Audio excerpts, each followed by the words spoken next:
Bonjour et bienvenue sur notre chaîne intitulée Un jour, un verset, un message. Vous aimez la parole de Dieu? Vous appréciez notre travail? Merci de vous abonner afin de soutenir notre page. Merci d'encourager notre travail de sorte qu'il puisse bénir une multitude de personnes. Que Dieu vous bénisse. Notre passage de ce jour est tiré du livre de 1 Pierre, chapitre 5, verset 7. La Bible nous dit « Déchargez-vous sur lui de tous vos soucis, car lui-même prend soin de vous. » Dans notre passage d'aujourd'hui, notre Dieu, à travers l'apôtre Pierre, nous ordonne de nous décharger sur lui de tous nos soucis. Il nous demande de ne plus porter nos fardeaux tout seuls, mais de les lui donner, car nous devons nous débarrasser des soucis qui peuvent faire entrer la peur dans nos cœurs. Notre Dieu nous demande de lui faire confiance, car il a la capacité de prendre soin de nous tous les jours de notre vie.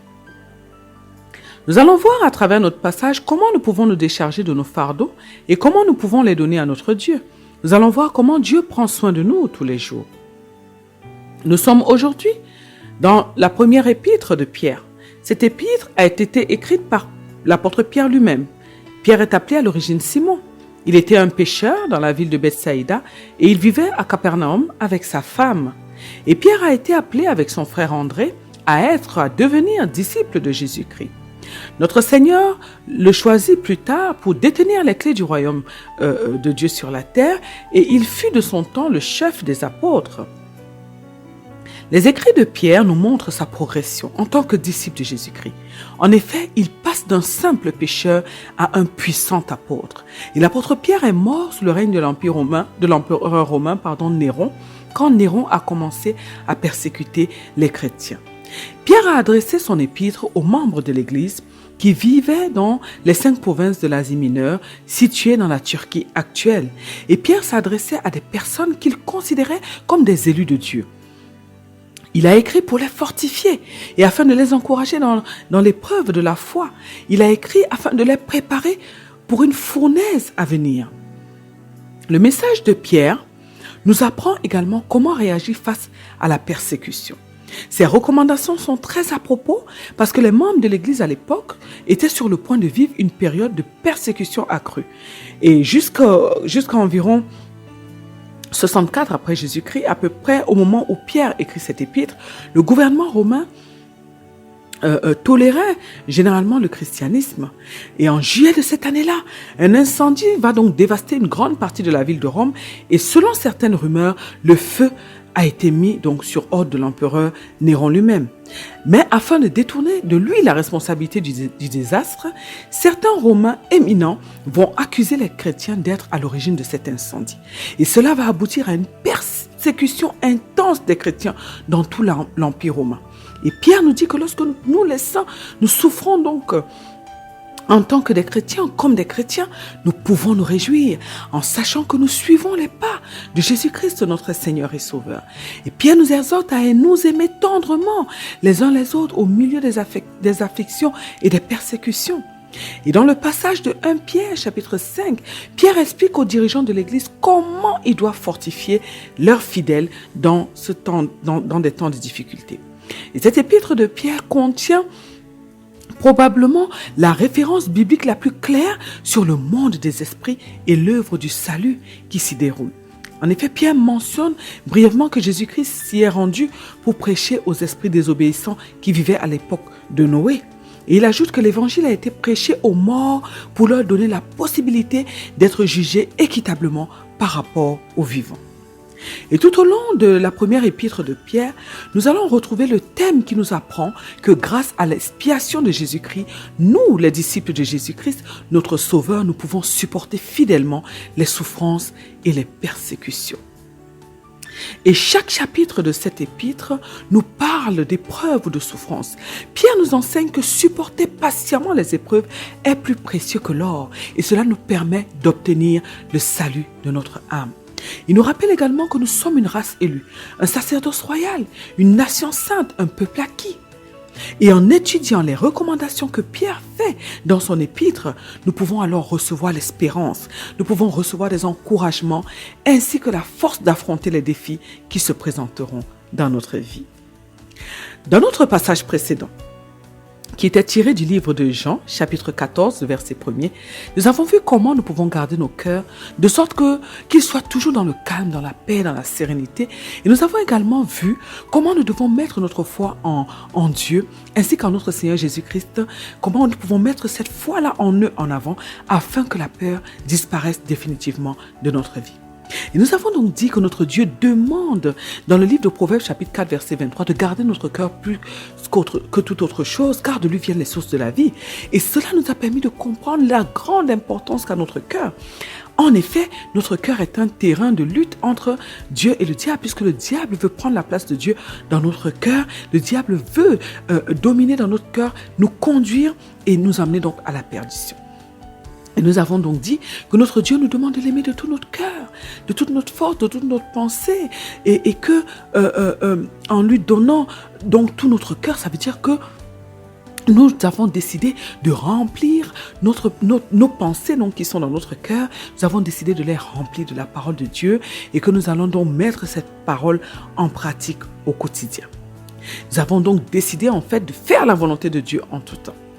Et nous avons donc dit que la pensée de notre cœur qui va déterminer nos actes, nos paroles, est en fait cette pensée-là de notre cœur ou ces pensées de nos cœurs qui sont dans le cœur vont déterminer qui est la personne qui nous conduit.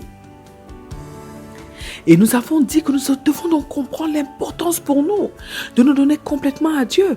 Parce que si nous nous donnons complètement à Dieu, nous allons faire uniquement la volonté de Dieu. Uniquement ce qui est contenu dans sa parole, nous serons préservés de l'ennemi. Et nous avons donc dit que nous devons prendre la parole de Dieu comme notre compagnon de chaque instant. Nous devons l'écouter, la méditer, la décortiquer, nous devons la pratiquer, nous devons vraiment donner une grande importance à la parole de Dieu dans notre vie, dans nos cœurs. Et nous devons la pratiquer sans compromis, ce qui est très important. Et nous avons également dit donc, que si nous devons veiller donc, sur nos cœurs, si nous devons veiller donc sur une chose, ce n'est pas quelque chose qui peut se faire comme ça d'un coup. C'est tout un processus qui prend du temps et qui demande de la discipline et de la détermination. Mais que nous devons vraiment le faire parce que nous sommes amenés à ressembler à Jésus-Christ, nous sommes amenés à manifester le caractère de Jésus-Christ, à manifester le fruit du Saint-Esprit. Et nous devons donc tout faire tout ce qui est en notre possible pour que nous soyons remplis de la parole de Dieu et que nous puissions marcher selon elle, parce que c'est elle qui va nous donner la possibilité de manifester ce caractère. Et nous devons être vraiment conscients des attaques, de ce qui est autour de nous, des plans de notre ennemi. Parce qu'il utilise en fait toutes sortes d'armes pour nous freiner dans notre marche. Et il utilise notamment la peur pour le faire. Alors, comme notre Dieu nous l'a dit, nous ne devons pas du tout laisser notre cœur se troubler. Nous devons tout faire pour veiller sur notre cœur. Nous devons tout faire en fait pour garder notre cœur tous les jours, à chaque instant, à chaque moment.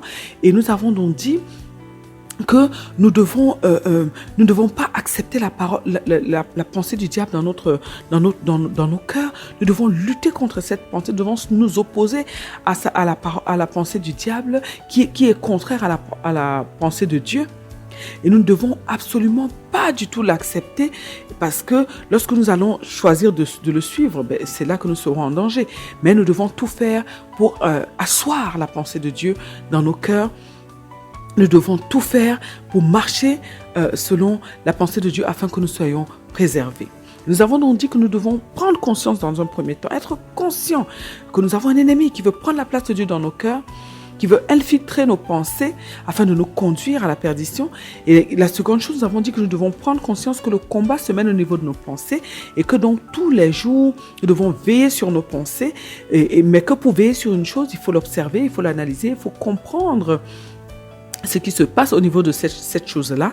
Et nous avons donc dit que notre cœur est comme une maison dans laquelle il y a des personnes qui entrent et qui sortent. Et nous devons donc contrôler ceux qui entrent et qui sortent. Et si nous nous rendons compte que des mauvais sont entrés, nous devons tout faire pour les faire sortir. Et en parlant donc de nos pensées, que nous devons donc contrôler les pensées qui rentrent, contrôler les pensées qui sortent, éliminer les pensées négatives, les pensées destructrices qui sont venues déjà s'implanter depuis notre enfance, avant que nous ne puissions prendre conscience, nous devons les expulser.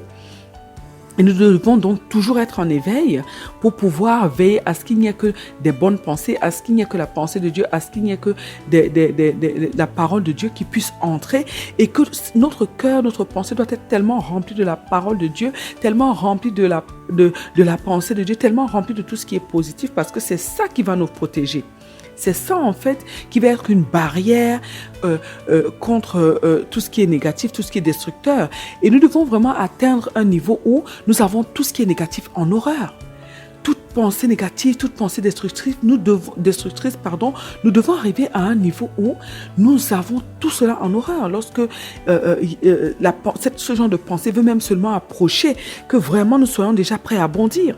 Ce n'est que de cette manière-là que nous pourrons vraiment nous préserver.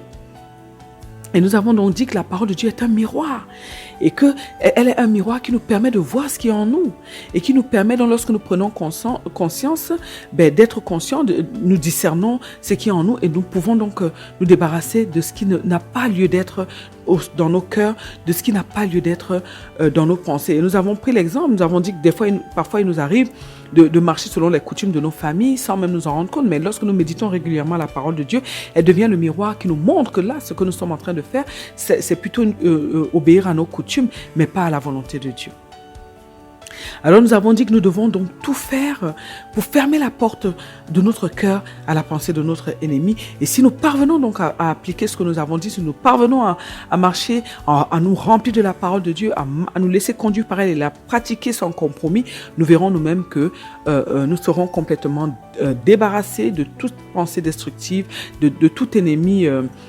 En fait, les portes seront fermées à notre ennemi et nous pourrons vivre dans la paix et dans la joie et nous pourrons satisfaire donc notre Dieu. Nous pourrons préserver nos cœurs de tout ce qui est de tout ce qui est peur, de tout ce qui est frayeur.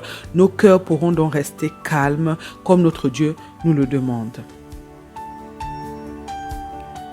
Nous avons également évoqué la prière qui est importante, la prière qui amène la présence de Dieu en nous, dans nos cœurs, la prière qui fait en sorte que nous sommes entourés de la nuée épaisse de Dieu, entourés de sa lumière et donc protégés, la prière qui nous permet d'être en communion avec Dieu, d'être remplis de Dieu. Nous avons dit qu'il est très important pour nous de prier sans cesse, avoir toujours Dieu dans notre cœur, toujours lui parler à chaque instant, à chaque moment. C'est très important, garder le contact avec lui, même quand nous n'entrons pas dans notre lieu secret.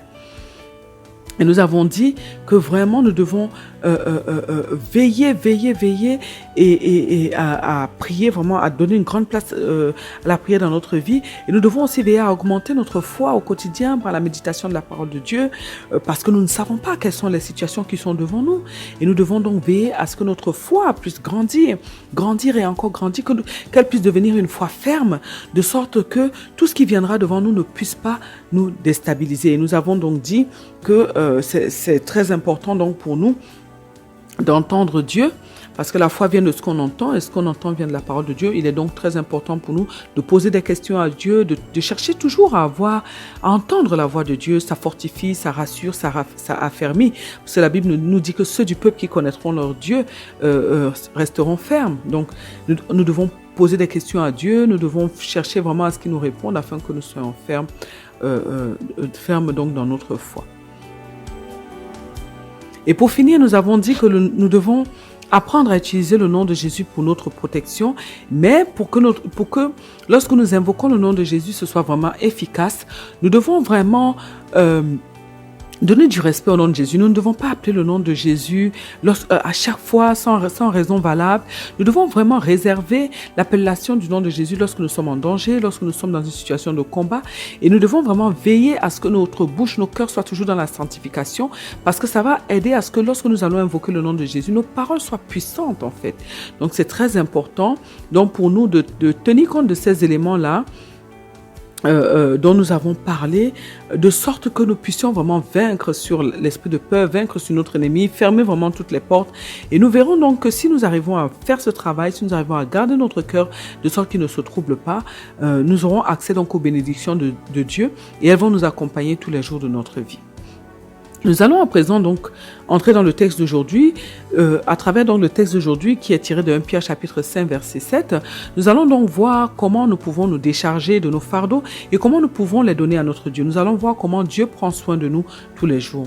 Lorsqu'on parle de décharger une personne, ça veut dire que cette personne porte quelque chose de lourd, quelque chose qui pèse sur elle et dont on veut donc la décharger pour qu'elle ne subisse plus le poids de cette chose-là.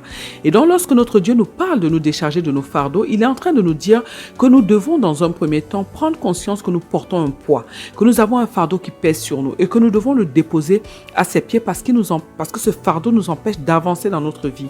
Ce fardeau nous empêche d'avoir la paix, car une personne dont le fardeau est lourd ne peut pas être vraiment reposée. Cette personne souffre en fait. Et notre Seigneur nous demande de de prendre nous-mêmes notre fardeau et de le déposer à ses pieds parce que lorsque nous ne sommes pas conscients de ce qui nous opprime, nous ne pouvons pas vouloir être libérés de cette chose. Et Dieu ne nous force jamais à enlever quelque chose de notre vie, quelque chose qui n'est pas bien, quelque chose avec laquelle nous avons l'air de nous accommoder. Le Seigneur veut nous voir rejeter ce qui nous pèse et donc en choisissant de déposer nos fardeaux aux pieds du Seigneur, nous sommes en train de lui montrer, nous sommes en train de lui dire que nous souhaitons qu'il nous en débarrasse. Nous comprenons alors que nous devons refuser de porter un fardeau qui nous pèse. Et nous devons justement, parce que nous avons refusé de le porter, le prendre et le donner à notre Seigneur qui nous demande de le lui donner.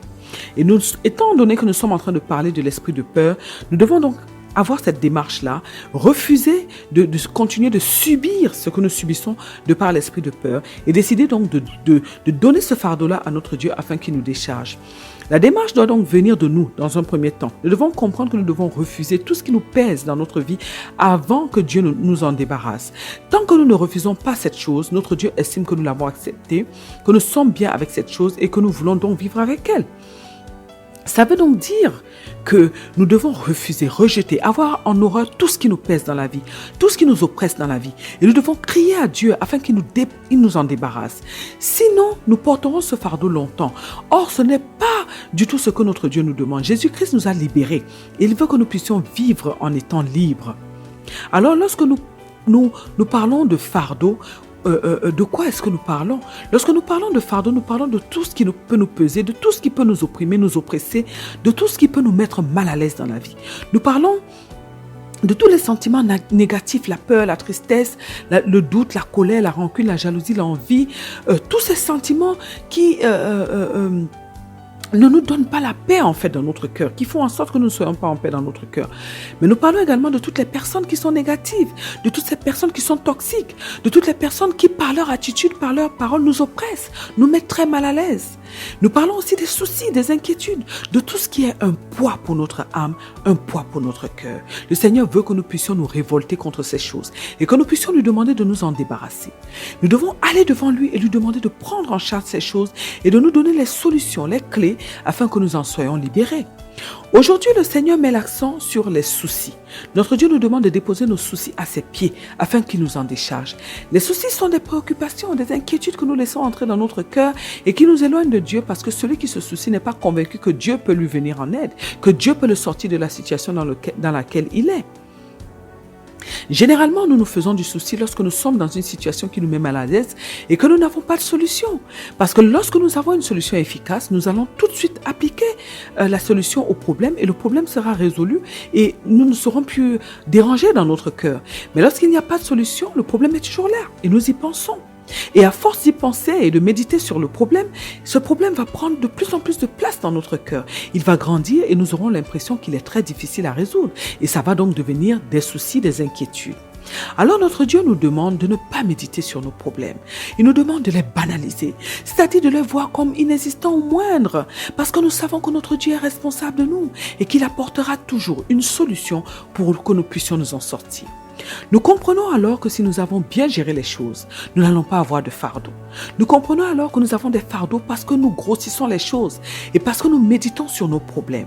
Nous comprenons alors que nous devons, lorsqu'un problème se présente devant nous ou dans notre vie, nous devons aller tout de suite devant le trône de grâce de notre Père afin de lui confier le problème, afin de lui expliquer la situation et afin qu'il nous donne la solution. Et tant que nous n'avons pas de solution, nous ne devons pas quitter son trône de grâce. Tant que nous n'avons pas reçu une réponse de la part de Dieu, nous ne devons pas quitter le trône de grâce de Dieu. Nous devons aller devant Dieu parce que, comme nous l'avons dit, il est responsable de nous. Nous avons une alliance avec lui, nous avons des droits et des devoirs. Nous vivons désormais pour lui. Il est chargé de prendre soin de nous. Il est celui qui nous a envoyés sur la terre comme ses ambassadeurs. Il a la responsabilité de nous nourrir, de nous vêtir, de nous apporter tout ce dont nous avons besoin. Il a la responsabilité de nous protéger. Il a la responsabilité de notre personne. Maintenant, nous devons être sûrs que nous vivons effectivement pour Dieu. Nous devons être sûrs que nous sommes des vrais ambassadeurs de Dieu sur la terre. Oui, nous devons nous poser ces questions-là. Est-ce que nous vivons vraiment pour Dieu? Est-ce que nous vivons pour nous? Est-ce que nous vivons pour notre conjoint, pour nos enfants ou pour autre chose? Parce que comme la Bible nous le dit, seuls ceux qui font la volonté de Dieu sont des enfants de Dieu. Seuls ceux qui sont conduits par l'Esprit de Dieu sont des enfants de Dieu, sont des fils de Dieu. Nous devons donc être dans ces catégories-là. Notre Dieu est actuellement... Il est tellement bon en fait, il est tellement fidèle qu'il ne manque jamais à sa parole et il ne manque jamais à son devoir. Notre Dieu nous demande aujourd'hui de nous décharger sur lui de tous nos soucis. Nous avons compris que nous ne devons pas méditer sur nos problèmes, ni les voir grands, mais nous devons les banaliser. Nous avons compris que nous devons tout simplement nous confier en Dieu lorsqu'un problème se présente dans notre vie, afin que Dieu nous décharge de ce problème en nous donnant une solution, en nous donnant une parole, en nous donnant une directive qui va nous sortir de cette situation. Nous avons compris que nous devons veiller à faire la volonté de Dieu tous les jours, que nous devons faire en sorte d'obéir au Saint-Esprit tous les jours de notre vie, afin que notre Dieu nous prenne en charge.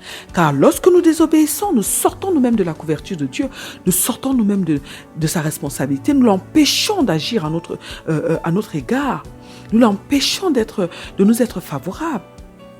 Alors réfléchissons à tout ceci, mes bien-aimés dans le Seigneur Jésus-Christ, et décidons nous-mêmes aujourd'hui de nous débarrasser de nos soucis, ainsi que de tous les poids qui sont dans notre vie, de tous ces poids qui nous pèsent, qui nous étouffent, qui nous freinent, qui nous handicapent. Et nous verrons que nous allons vivre véritablement cette liberté que notre Seigneur Jésus-Christ nous a donnée. Prions aujourd'hui afin que Dieu nous donne la capacité de nous confier en lui en tout temps. Prions afin que Dieu nous donne la capacité de lui confier nos fardeaux, nos soucis, tout ce qui pèse dans notre vie, et nous pouvons être sûrs qu'il va nous en décharger. Prions afin que Dieu nous accorde la grâce d'être des hommes et des femmes qui obéissent à sa parole et qui nous laissent conduire, conduire par le Saint-Esprit de Dieu, afin que Dieu nous prenne toujours en charge. Prions afin que Dieu nous aide à refuser dans notre vie tout ce qui nous oppresse, qu'il nous aide à ne pas nous conforter dans ce genre de choses, afin que nous puissions vivre véritablement la liberté que Christ nous a donnée. Au nom puissant de notre Seigneur Jésus-Christ. Amen. Que Dieu bénisse votre journée, qu'il vous bénisse éternellement, et à très bientôt sur notre chaîne. Un jour, un verset, un message.